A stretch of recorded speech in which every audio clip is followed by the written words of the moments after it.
¿Por qué, cómo y cuándo creó Dios el universo? Y antes de comenzar, yo quiero unir dos cosas que ya hemos aprendido y nuevamente recordarles algo que ya les he mencionado. Nosotros vimos algo en Doctrina de las Escrituras que se hablaba de la inerrancia de las Escrituras, de que las Escrituras no se equivocan. ¿Cómo creó Dios el mundo? ¿Creó él diferentes clases de plantas, de animales directamente? ¿O usó algún tipo de proceso evolutivo dirigiendo el desarrollo de las cosas vivas, de las más sencillas a las más complejas? ¿Con qué rapidez produjo Dios la creación? ¿Quedó todo completo en 6 días de 24 horas y usó miles o tal vez millones de años? Hay una posición dual, ¿no? ¿Quedó todo completo en 6 días de 24 horas o usó miles o tal vez millones de años para hacer lo que hizo?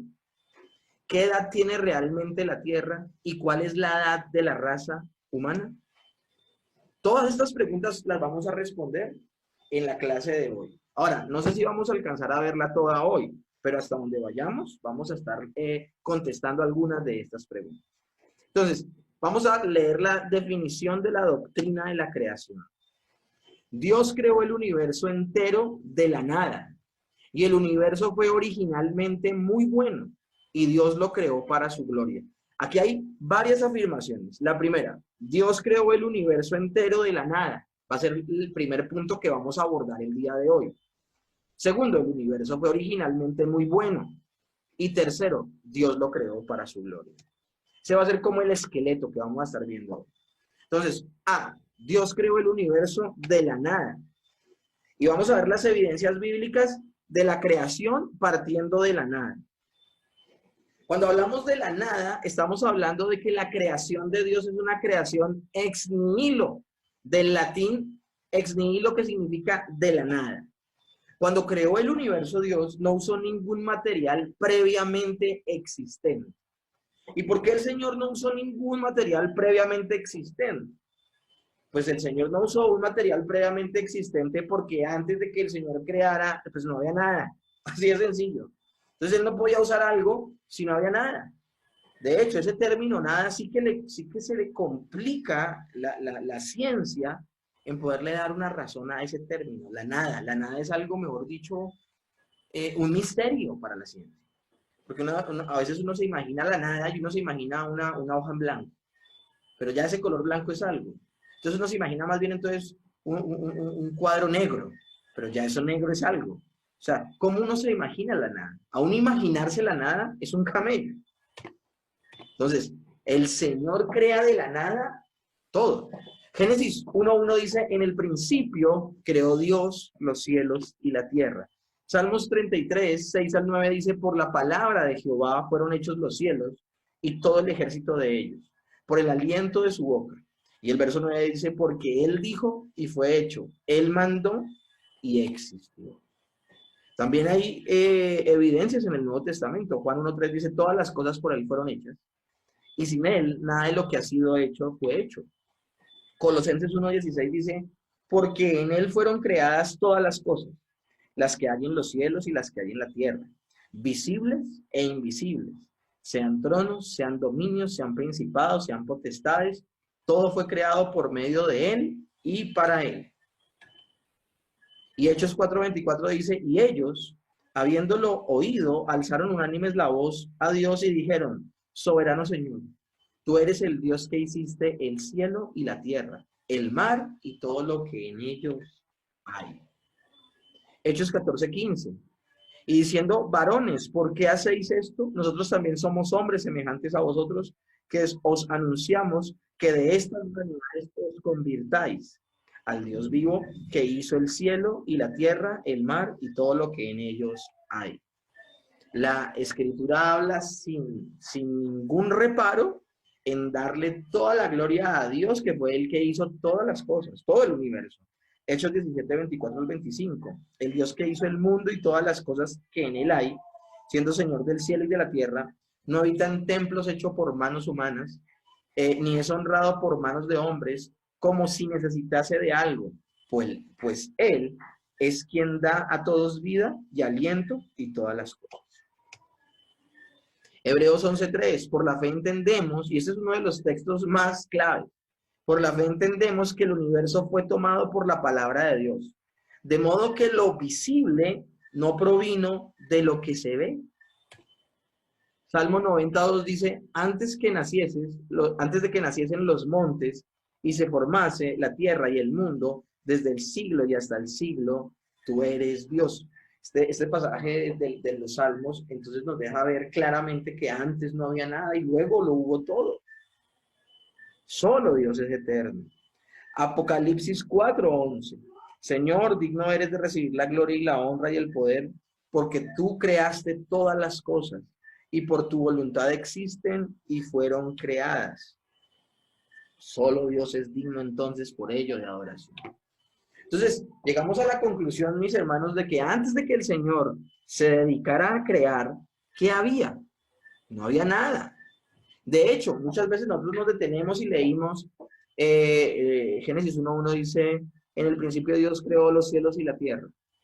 Y la tierra estaba desordenada y vacía, y el Señor dijo, sea la luz. Y uno piensa que lo primero que el Señor creó fue la luz. Pero ustedes leen el texto y cuando dice la Biblia en Génesis 1, verso 1, en el principio, ya ahí el Señor había creado algo. Y lo que creó fue el tiempo. Porque es que en la eternidad pasada no había tiempo. Cuando solo existía Dios, cuando solo existía el Padre, el Hijo y el Espíritu Santo, que han existido eternamente por siempre y para siempre, en la eternidad Dios no estaba sujeto al tiempo. Tampoco había espacio, porque ellos son espirituales, son seres espirituales que no necesitan de un espacio para vivir. Dios no necesita de un espacio para vivir. Y tercero, como no había espacio, tampoco había materia, porque entonces ¿dónde se ubicaba la materia si no había espacio? Entonces hubo un momento en la eternidad pasada donde solo existía Dios, Él ha existido eternamente, y como lo veíamos en la Trinidad, en 3 personas. En ese momento no había nada. Hablando de la creación, no había nada, solo existía Dios. Entonces, cuando nosotros hacemos la afirmación de que la creación es una creación ex nihilo, que lo que se ve fue hecho a partir de lo que no se ve, que lo que está se ha hecho de algo que no estaba, o sea, una creación de la nada, tiene una fuerte argumentación escritural y es completamente bíblica. Segundo, la creación del universo espiritual. Nehemías 9:6 dice, tú solo eres Jehová, tú hiciste los cielos y los cielos de los cielos, con todo su ejército, la tierra y todo lo que está en ella, los mares y todo lo que hay en ellos. Y tú vivificas todas estas cosas y los ejércitos del cielo te adoran. Lo primero que vamos a abordar en este momento es que vamos a hablar de cuando el Señor creó el universo espiritual. Vamos a hablar de toda la creación, vamos a partir del universo espiritual. Y lo que dice Nehemías es muy diciente. Habla de que el Señor hizo los cielos y los cielos de los cielos con todo su ejército. No podría dar una interpretación y decir, bueno, se está refiriendo a los astros, se está refiriendo a los planetas, se está refiriendo a las galaxias, se está refiriendo a los cielos de los cielos. Ok, pero es que más abajo dice, y los ejércitos de los cielos te adoran. Ustedes saben que los planetas y toda esta serie de astros hacen parte de la creación inmóvil de Dios. O sea, ellos no tienen vida en sí mismos. Un planeta no tiene la capacidad de adorar. Entonces, si nosotros le damos una interpretación de que el Señor hizo todo lo que está en los cielos y en los cielos de los cielos, y creemos que solamente se está refiriendo a la parte de los planetas y de las galaxias y de todo esto, no le vamos a poder dar una interpretación correcta a la última parte de Nehemías 9:6. Y los ejércitos de los cielos te adoran. ¿Quién es el único ser que puede adorar a Dios? El único ser que puede adorar a Dios es el ser moral, los seres morales. Y en esa categoría están los ángeles y el hombre. Entonces, acá está hablando Nehemías de cuando el Señor creó ese mundo espiritual. Colosenses 1:16 dice, porque en él fueron creadas todas las cosas, las que hay en los cielos y las que hay en la tierra, Y Pablo hace una aclaración, visibles e invisibles. Sean tronos, sean dominios, sean principados, sean potestades, todo fue creado por medio de él, por él y para él. Y inmediatamente cuando habla de lo visible y lo invisible, empieza a hablar de jerarquías, dominios, principados, potestades. Se está hablando de jerarquías dentro de ese movimiento invisible. Interesante. También la escritura nos habla de la creación directa de Dios de Adán y Eva. Génesis, ahora alguna persona se queda con muchas preguntas con respecto a lo de la creación de la parte espiritual y de que indirectamente empecé a nombrar a los ángeles. No se preocupen y ojalá las preguntas que ustedes hagan hoy acerca de la creación no sea dirigida a los ángeles ni nada de esto. ¿Por qué? Porque ustedes se dan cuenta, yo les acabo de nombrar que nos quedan tres clases. Creación, los ángeles y la tercera va a ser Satanás y los demonios. Entonces va a haber un momento donde esto que acabo de tocar de Nehemías y de Colosenses lo va a tocar a profundidad cuando hablemos solamente de los ángeles y también cuando solamente hablemos de Satanás y de los demonios. Entonces, esas preguntas, si las tienen, se esperan a las próximas clases que ya están enseguida y las vamos a poder ver. ¿Ok?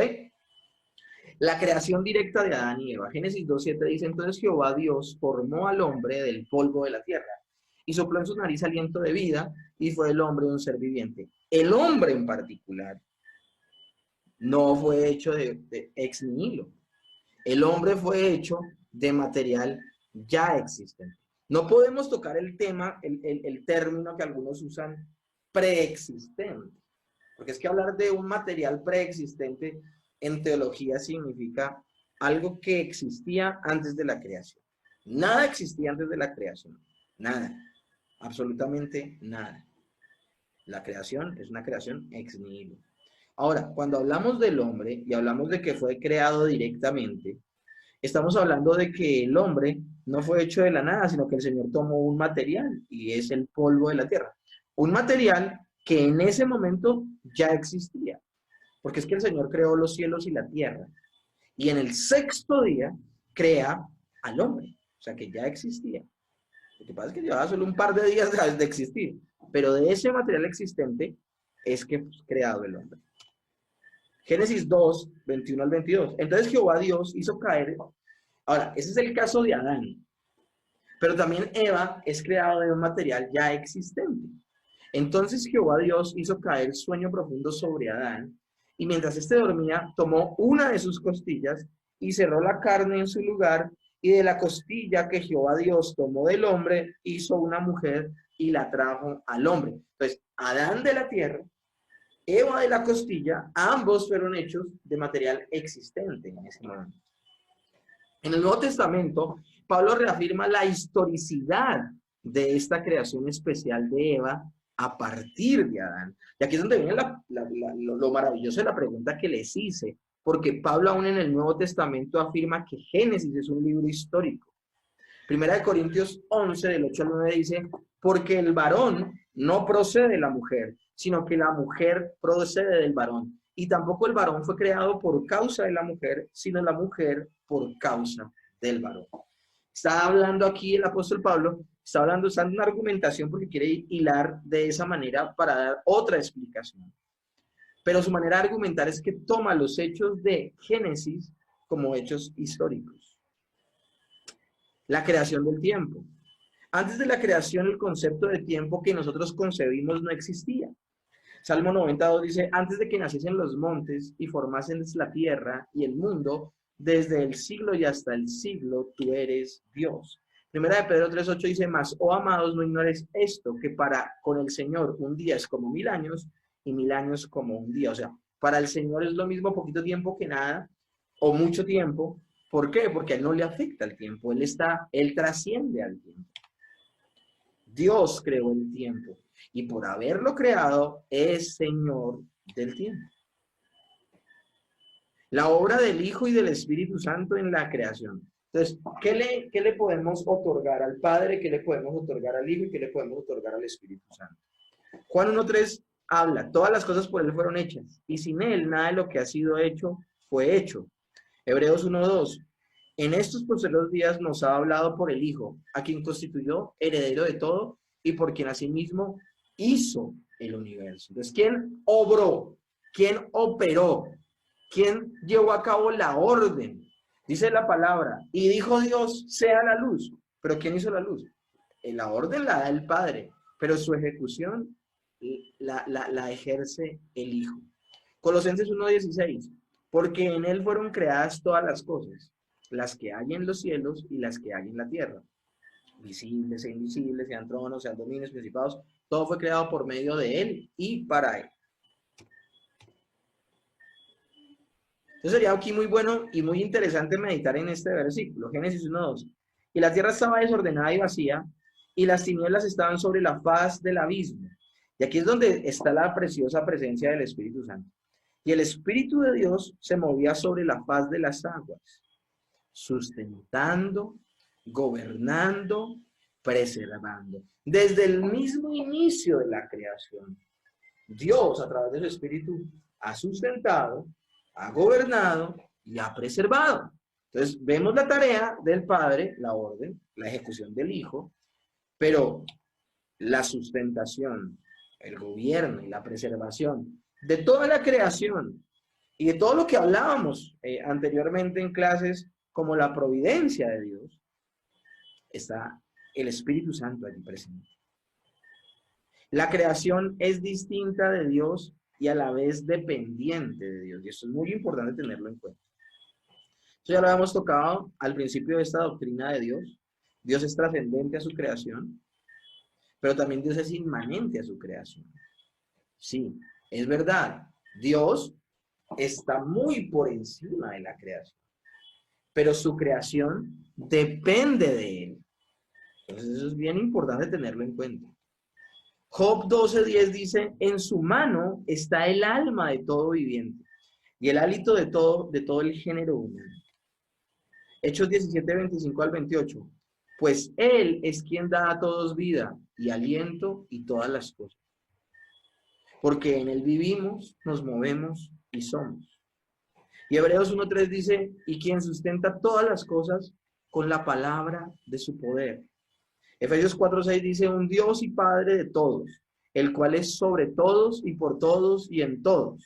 Entonces nosotros estamos viendo en todo esto que hemos leído y hablando de la trascendencia e inmanencia de Dios. En resumen, la creación es una cosa y Dios es otra. Y sin embargo, la creación siempre depende de Dios. Dios está muy por encima de la creación. Y sin embargo, siempre interviene en ella. Sí, Dios es superior a su creación, trascendencia. Pero sin embargo interviene en ella, inmanencia. Nunca olviden esos dos términos. El Señor está interviniendo en cada acto. Dios es a la vez trascendente e inmanente. La trascendencia de Dios no es que trascendió tanto a la creación, es tan superior a su creación que la tiene a un lado y se olvidó de ella y luego le pedirá cuentas. No, Él trasciende a su creación. Él no se sujeta a su creación, la creación se sujeta a Él. Y en cada cosa que sucede en la creación, Él interviene todo el tiempo, en cada momento. Ahora, hay diferentes posiciones en cuanto a la relación de Dios con la creación. Desde aquellas que nombran que no hay Dios, hasta las que dicen que sí lo hay, pero no tienen nada que ver con la creación, como también pasando por una posición donde habla, teniendo en cuenta la trascendencia e inmanencia de Dios. Entonces vamos a verlas. La primera de ellas, el materialismo. El universo material es todo lo que hay. Es lo único que hay. El materialista solamente cree en lo que ve. Entonces el materialismo habla de eso. Hay otra posición que es el panteísmo. Y el panteísmo lo que postula es que todo el universo es Dios o parte de Dios. Entonces, para estas personas que creen en el panteísmo, las anteriores, los materialistas, pues ahí podemos categorizar a los ateos. Ellos solamente creen en lo que ven, no más. El panteísmo, ¿qué ejemplo de panteísmo les puedo dar a ustedes? Las personas que piensan que el árbol es Dios. Las personas que piensan que en los animales está una manifestación de Dios y de alguna manera ese animal en algún momento trascenderá y hará parte de Dios. De hecho, esa es la postura de muchas de las religiones hindúes, donde creen aún en el nirvana y en la trascendencia, en el desdoblamiento. Todas las religiones que creen aún en la reencarnación apuntan hacia ese lado. Un proceso donde supuestamente esta persona se está perfeccionando y no importa el número de vidas que le tome para perfeccionarse. Y un día, cuando ya sea perfecto, cuando llegue al nirvana, no es que esta persona habite con Dios, no, para ellos esta persona se vuelve parte de Dios. Entonces, en el panteísmo habla de que cada cosa en el universo es Dios. El sol es Dios, el árbol es Dios, el animal es Dios, el hombre es Dios. Todo el universo es Dios o parte de ese Dios. A otra posición que es el dualismo. Y muchas veces hemos llegado a caer como creyentes en el dualismo y ni siquiera nos hemos dado cuenta. Dios y el universo material han existido eternamente lado a lado. Dios y el universo, paralelamente, lado a lado. También tenemos el deísmo. El deísmo es Dios no está interviniendo directamente en la creación. Dios es trascendente a su creación, pero en esta posición deísta, Dios no interviene en la creación. O sea, en la posición deísta hay trascendencia, pero no hay inmanencia. Dios no está interviniendo directamente en la creación. Un día pedirá cuentas, pero no está interviniendo. Entonces, en medio de todas estas posiciones, nosotros tenemos que ser bíblicos y tenemos que ser escriturales. Ahora, esta parte es la que me parece más honesta del seminario. Nosotros no solamente te estamos eclipsando a ti con el creacionismo, te estoy mostrando el deísmo, te estoy mostrando el dualismo, te estoy mostrando el panteísmo, te estoy mostrando el materialismo.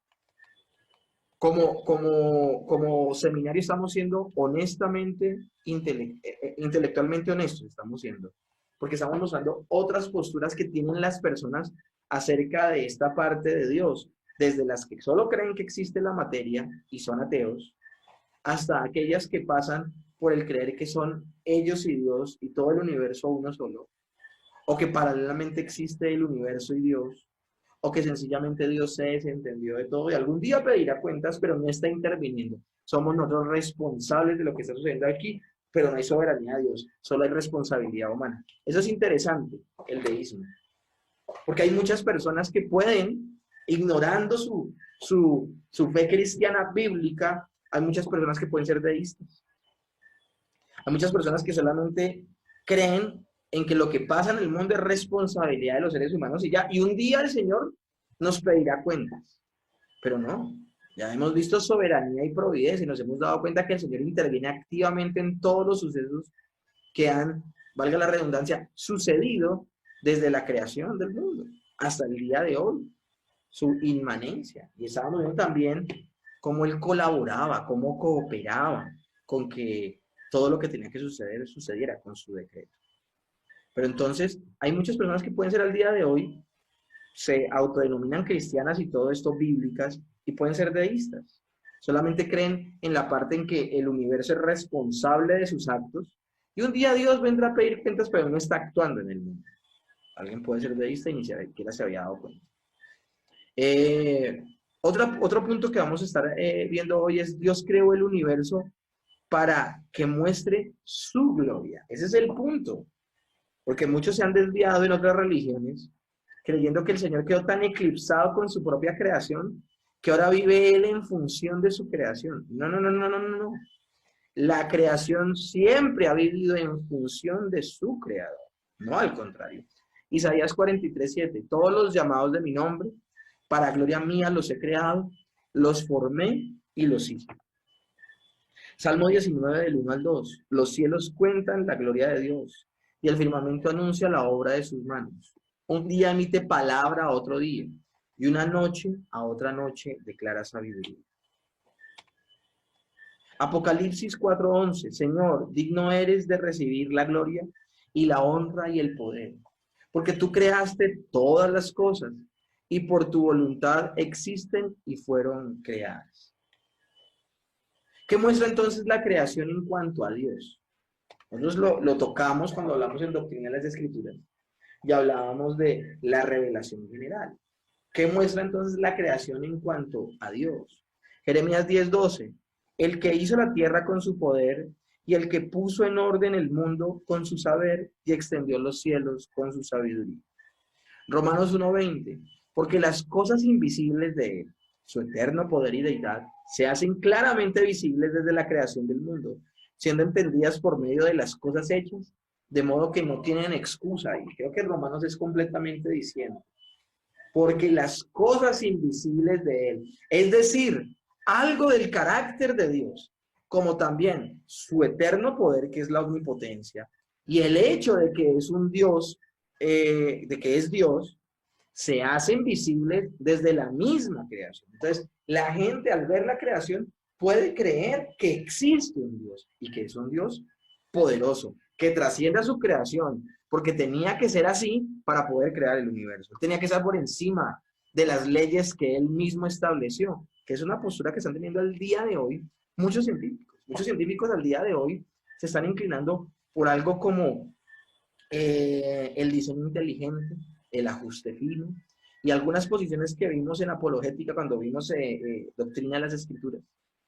¿Por qué razón? Porque ellos cada vez están dando más cuenta que un universo tan perfecto como en el que vivimos no fue producto del azar, o si no el azar seguiría formando cosas tan inteligentes, pero nunca vemos que el azar o la suerte forme cosas tan espectacularmente elaboradas como el universo.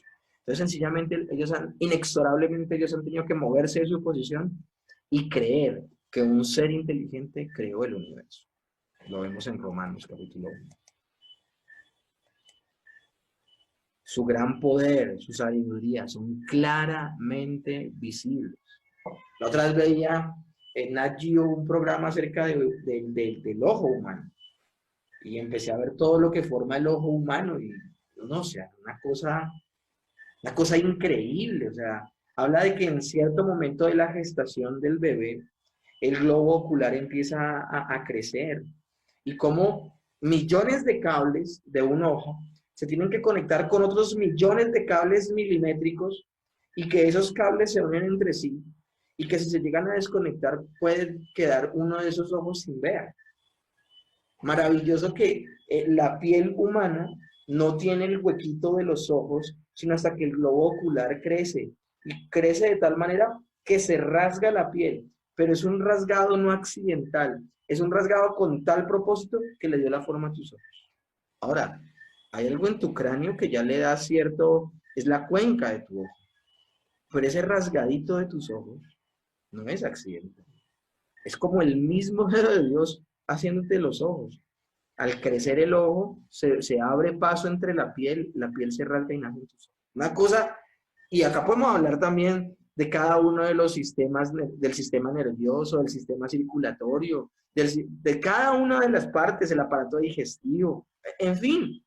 Y estamos solamente hablando del hombre. Si nos detenemos a ver el universo, ¿cuántos planetas hay? ¿Cuánto mide el sol más grande que hay? Nosotros solamente podemos ver en cada uno de estos aspectos y en cada uno de estos escenarios el gran poder y sabiduría de Dios. ¿La creación nos puede mostrar un Dios todopoderoso? Claro que sí lo puede hacer. Claro que sí lo puede hacer. Entonces podemos decir con toda confianza, Dios creó el universo para deleitarse en su creación.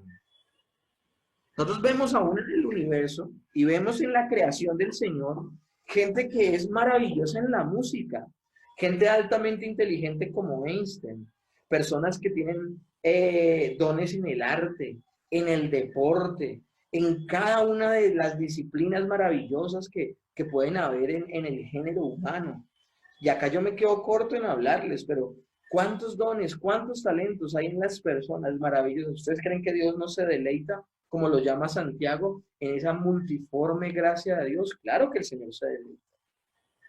Claro que el Señor le encanta ver a un músico virtuoso usar su instrumento. O se deleita en ver a un pintor creando una gran obra maestra.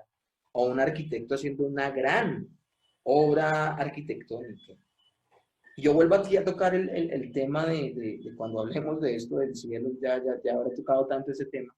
Pero quiero volver a tocar el cielo. A veces uno se imagina que el cielo es un lugar solo de nubes y ya. Y uno saltando de nube en nube con un arpa y con alas. No, el cielo es precisamente estar con Dios eternamente. El cielo es el lugar donde estaremos con Dios eternamente glorificados. Pero ese cielo donde vamos a vivir es la creación ya regenerada, la creación, eso que se corrompió por el pecado, incorruptible. Y en esa creación no solamente vamos a estar nosotros, va a haber una cultura, y una cultura que gire en torno a Dios, es decir, va a haber música, vamos a ver cada una de las disciplinas artísticas, vamos a ver nuestro cerebro siendo usado al 100%, porque es que si nosotros no podemos usar el cerebro al 100%, es una de las consecuencias de la caída y del pecado. A veces nosotros nos exaltamos cuando vemos el porcentaje que usó Einstein de su cerebro, pero es que eso es una minucia a cómo vamos a usar nosotros nuestro cerebro en aquella época. Entonces ustedes imagínense la capacidad creadora que vamos a tener en la glorificación, la capacidad de crear cosas, de crear todo lo que creemos. Ahora, todo lo que creemos, todo lo que construyamos, todo lo que hagamos, todo lo que imaginemos, todo lo que desarrollemos, va a ser en torno a Dios. Si al día de hoy el Señor se deleita en su creación, ¿ustedes se imaginan en la gloria cómo va a ser? Va a ser maravilloso. También tenemos que entonces aclarar que el universo que Dios creó fue muy bueno. Ahora, ¿por qué hablo de fue? Porque el universo que vemos al día de hoy es un universo que está roto, ¿no? Un universo que está afectado directamente por el pecado. Estamos hablando del universo que el Señor creó en la creación. Génesis 1:31 dice, vio Dios todo lo que había hecho, y he aquí que era bueno en gran manera. Y fue la tarde y la mañana del día sexto. Todo lo que el Señor creó era bueno. Todo era bueno. Primera Timoteo 4, del 4 al 5. Porque todo lo que Dios creó es bueno y nada es de desecharse si se toma con acción de gracias, porque por la palabra de Dios y por la oración es santificado. Es importante tener eso en cuenta. Ahora, ¿por qué estoy nombrando esto? Nosotros vamos a ver algo en doctrina del hombre y es una posición a veces cerrada que hay, donde la gente cree que todo lo que hay malo en el hombre es por el cuerpo del hombre, la carne del hombre. Y eso fue una posición que heredamos de los griegos. Los griegos veían el cuerpo como algo malo. Veían, de hecho, el cuerpo lo veían como la prisión del alma y lo llamaban siempre como algo malo. Y lo que más quería el griego era morir para poder trascender. Entonces, esta posición de alguna manera permeó a la iglesia. Y hay personas que creen que pecan es porque están en este cuerpo humano. Yo les tengo noticias. Cuando seamos glorificados, cuando seamos transformados de corruptibles a incorruptibles, el Señor no solamente va a volver incorruptible nuestra parte inmaterial, también va a volver incorruptible nuestra parte material, nuestro cuerpo. Esa es la resurrección de entre los muertos, cuando el Señor, el cuerpo, lo va a perfeccionar, lo va a glorificar. Cuando hablamos de que todo lo que el Señor hizo en el universo es bueno, estamos hablando de que todo es todo. Algunas teorías de la creación parecen claramente inconsistentes entonces con las enseñanzas de la Biblia. Entonces vamos a tocar algunas teorías seculares que niegan al Señor como creador, ¿ok? El Big Bang, la teoría darwiniana de la evolución. Y aquí yo no voy a dedicar esta clase de teología a explicar estas dos posiciones. El Big Bang es la gran explosión y la teoría darwiniana habla de la evolución del hombre. Y hablando de la evolución no como la microevolución que conocemos como la adaptación de personas o animales que por vivir en ciertos territorios, por ser cálidos o ser fríos, se adaptan a donde viven. La adaptación se le conoce como microevolución, esos cambios que hay para adaptarse a una región o a ciertas situaciones drásticas en las que está el ser vivo. No, estamos hablando de que la teoría darwiniana de la evolución está hablando de la macroevolución. Está hablando de que una especie cambie a otra. Y el Big Bang habla de que una gran explosión, un accidente cósmico, creó todo lo que hay hasta el día de hoy. Estas dos posiciones niegan a Dios, porque el Big Bang es sencillamente producto del azar. Y la teoría darwiniana habla de un proceso evolutivo también que se da naturalmente en este universo. Nadie lo controla, sencillamente la vida se abre paso. Estamos hablando sí como algo más materialista. Ambas posiciones son materialistas, no tienen en cuenta a Dios para nada. Philip Johnson, que se especializa en analizar la lógica de los argumentos, dice lo siguiente: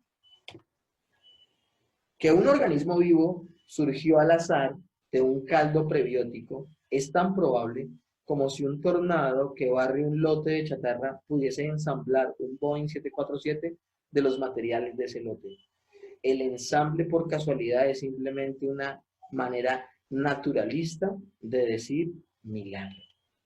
De decir milagro. Mis hermanos, la creación es un acto milagroso. Es la maravillosa creación de Dios, un acto de Dios maravilloso.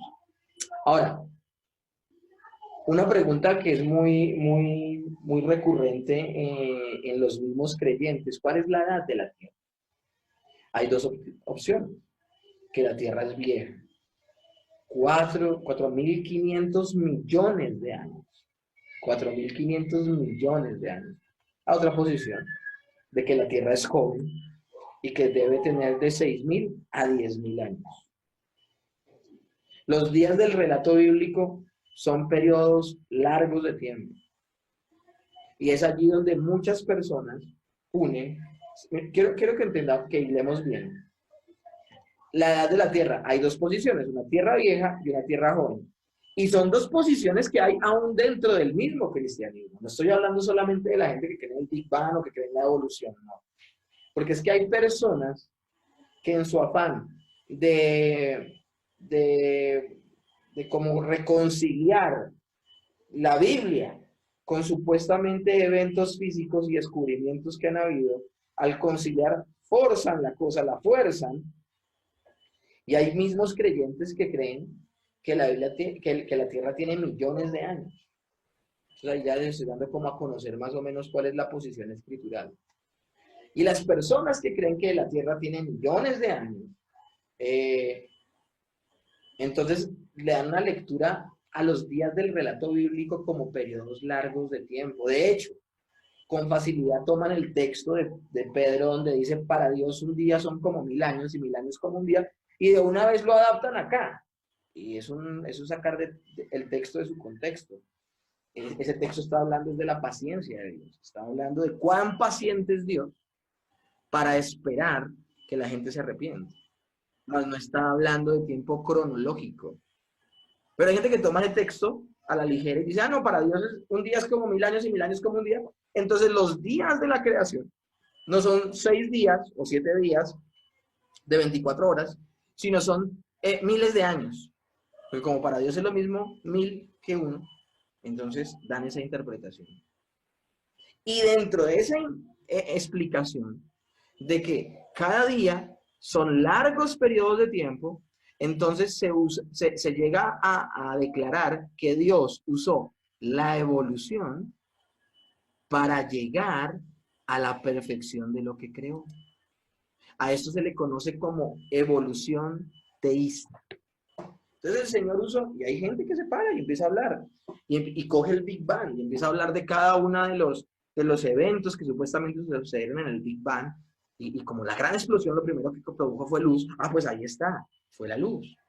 Y luego los gases que se combinaron, y luego salió los líquidos, y ahí es donde el Señor separó los cielos, las aguas de arriba de las aguas de abajo, y empiezan a forzar el texto para poder decir que lo que supuestamente la ciencia ha dicho al día de hoy, que fue la forma en que el universo se creó, no está muy lejos del escrito bíblico. A esto se le conoce como evolución teísta. Unir los eventos de Génesis, el relato de Génesis, con eventos supuestamente evolutivos. Entonces, la edad de la Tierra habla entonces de que tiene muchos años en ese proceso. Hubo una brecha de tiempo inicial. Génesis 1:1 al 2 habla de la teoría. Hay gente que toma este texto bíblico y habla de algo que se llama la teoría de la brecha.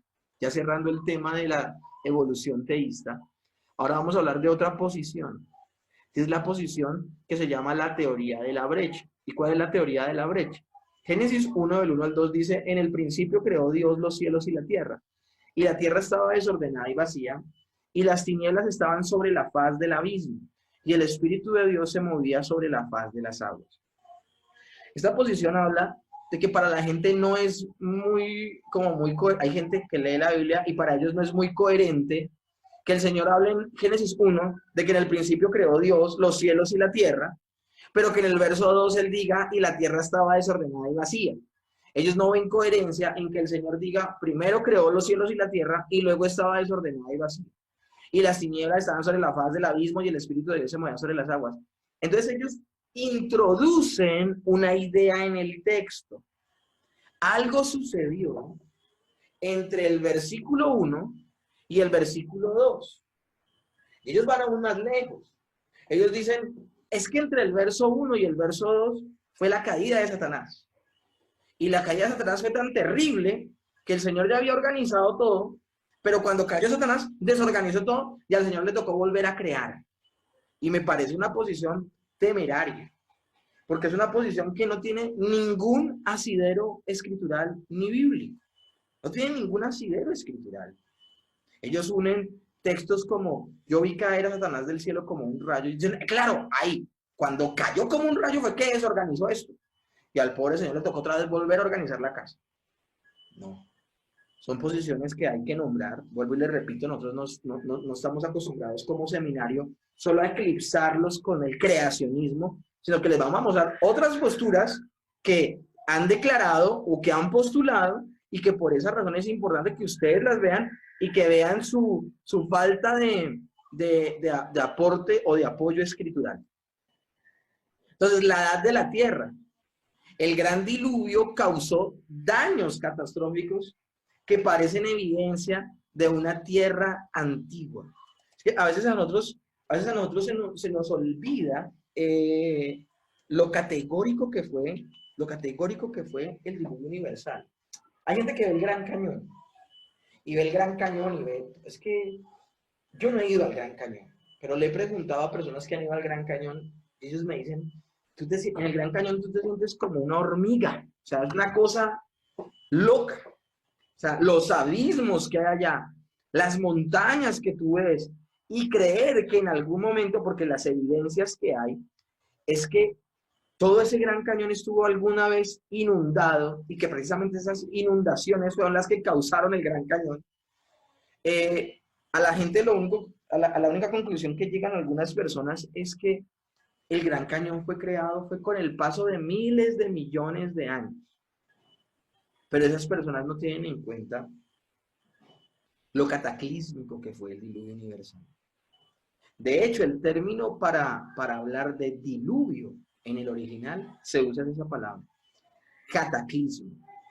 O sea, lo que sucedió en el diluvio universal fue tan tenaz, fue tan categórico, fue tan terrible, que esas grandes concentraciones de agua causaron esas lesiones en la tierra tan profunda.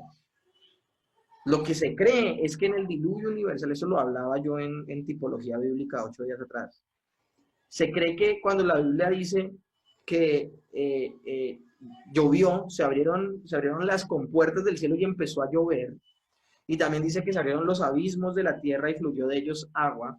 Se cree que en ese momento fue donde la Pangea se fracturó y se formaron los continentes. Pero ustedes saben, o sea, o de pronto pueden sospechar lo que significa esa fragmentación de la tierra, o sea, lo categórico, lo dramático, lo terrible, lo mortal que fue eso. O sea, fue algo terrible lo que sucedió. Y todo esto fue producto ¿de qué? Del pecado del hombre. El pecado del hombre, así como nos imaginamos que se fragmentó la Pangea, también podemos imaginarnos que se fragmentó todo el universo producto del pecado de los seres humanos, producto del pecado del hombre. Se lesionó el universo completo. Pues hablemos de la Tierra.